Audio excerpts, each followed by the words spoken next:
It's what you've been waiting for. The Rogues Gallery.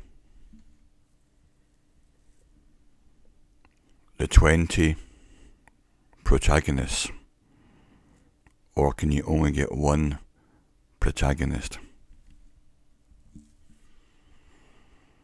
Friends and acquaintances from the college days. Number 1. I've forgotten her name.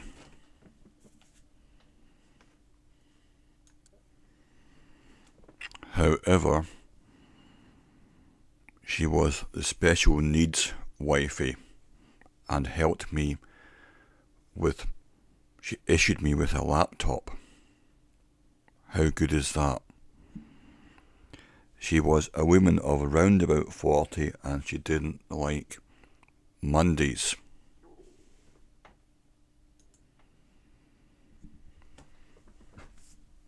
Number 2 was a woman of round about 30 and she could be cynical, could be fine, quite volatile. The First Lady, special needs women, wasn't volatile, but most people on this list, majority, were volatile. And that used to catch me out. So Carol here has some good qualities. She used to play bass in a band. She could be helpful, but depending on what time of the day it was. And she used to have a go at Roger, in particular, a lecturer.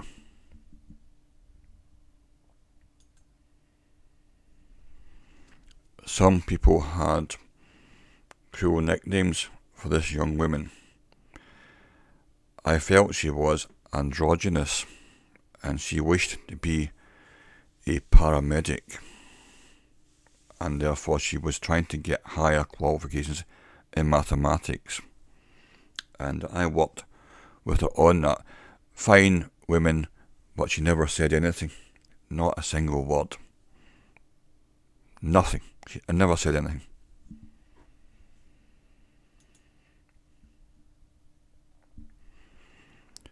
This is Danny. She was androgynous in year 1, and then she got a fancy haircut and became very attractive and much more feminine looking in year 2. And she'd been there for 4 years when I arrived, and she wanted to set up a jewellery shop. I don't know why she was doing humanities. Quite friendly with Danny, and she had a fantastic voice.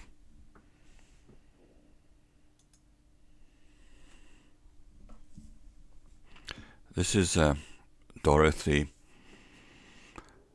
a psychology lecturer, and she took over from a guy called Roger, who was actually very good. I tend to think Dorothy wasn't particularly impactful, but what happened was the class declared her as a witch, which I thought was unfair.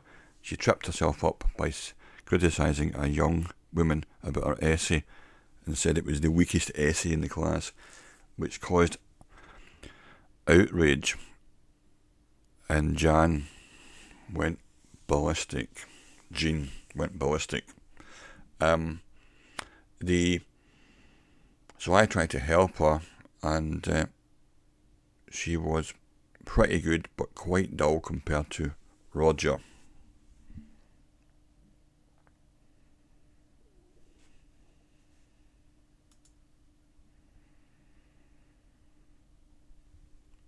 This is John.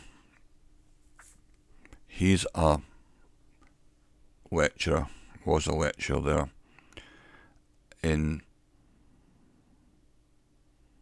social sciences, and he was the women's fantasy figure And Jan once said, "I was dreaming of John last night. Oh, what that man could do."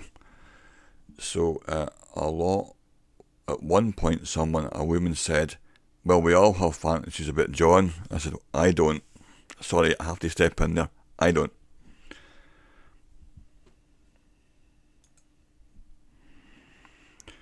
This is the IT woman. I've forgotten what her name was.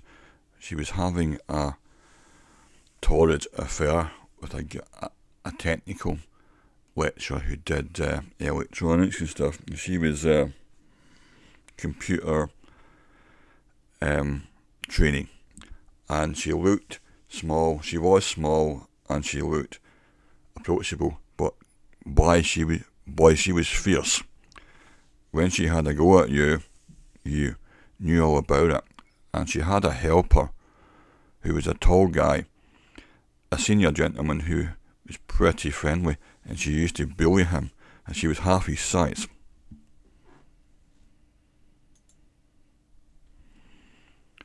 This guy was a janitor, and he was very unhelpful to me, and rude, and quite horrible. And I had a couple of interchanges, let's put it that way, with him. He used to steal my locker where I used to hide packets of crisps, and he would try and seize up the door, and I had to get new keys cut. This is Joan.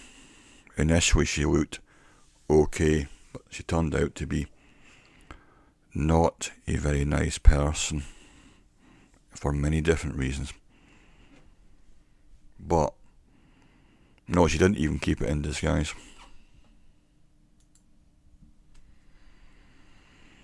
I've forgotten what this woman's name was, this young woman, but she was a kickboxer and kept threatening to kick me if I didn't give her help with her statistics. And at one point, she gave me a book and said, "I'll lend you this for a day," which I didn't even want to read it anyway, on statistics.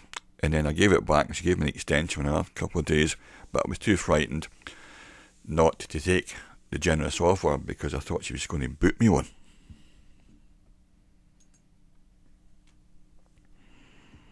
This was a woman who worked in the canteen, and I only could ever afford 10 pence for tea. Coffee was 40 pence, which was way out of my budget by a long chalk. And sometimes I think she'd let me off with the 10 pence, but she was a fantastic woman, troubled woman, and I became a friend and used to talk to her outside college quite a lot. Fantastic woman, but had real problems, which was a shame. That's why I tried to care for her.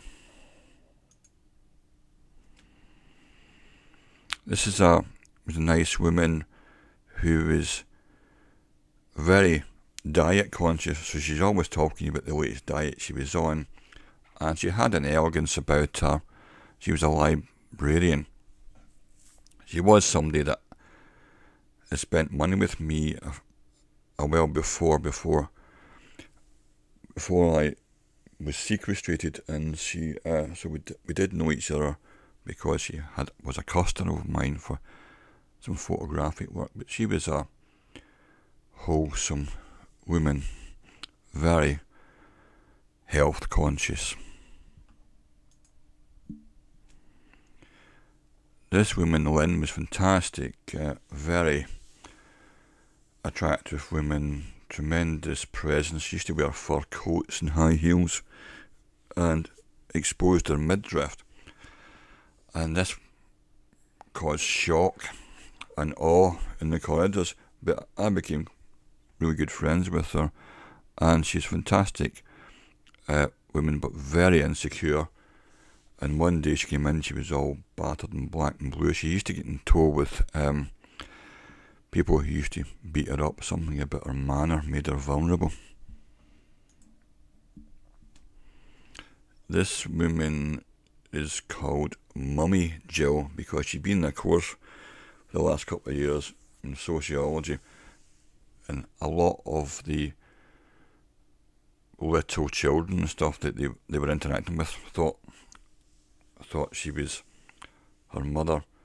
So children used to call her Mummy Jill, Mummy Jill, Mummy Jill, thinking her name was Jill, but they call her Mummy Jill.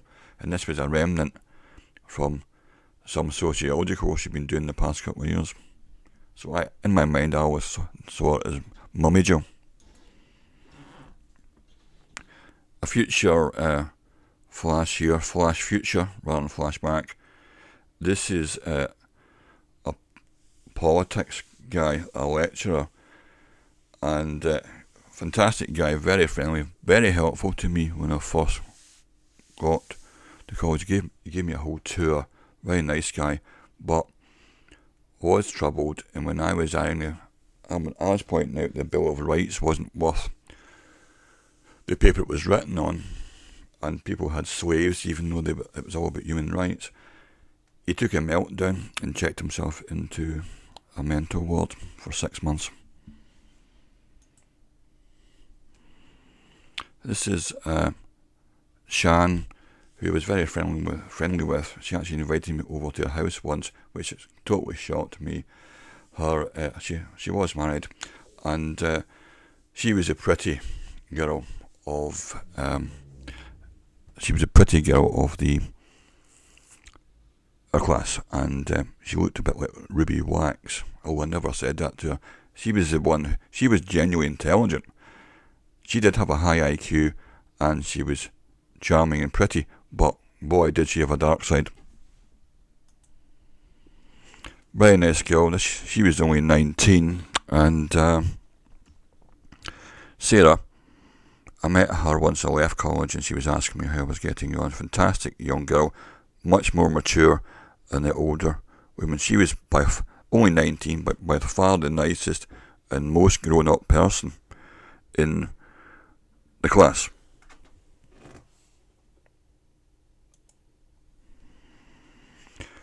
This is Roger, who fancied himself, and he was a philosophy lecturer, fantastic guy.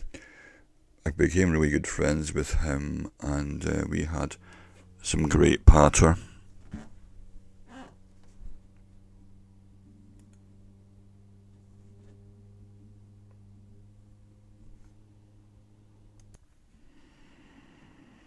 This is the notorious Jenny, who was a fantastic woman, a quintessential hippie, into music and hippie stuff and dreams. She used to talk about her dreams all the time and candles. And we got on very well, but future flash here, we did fall out and she cut me dead.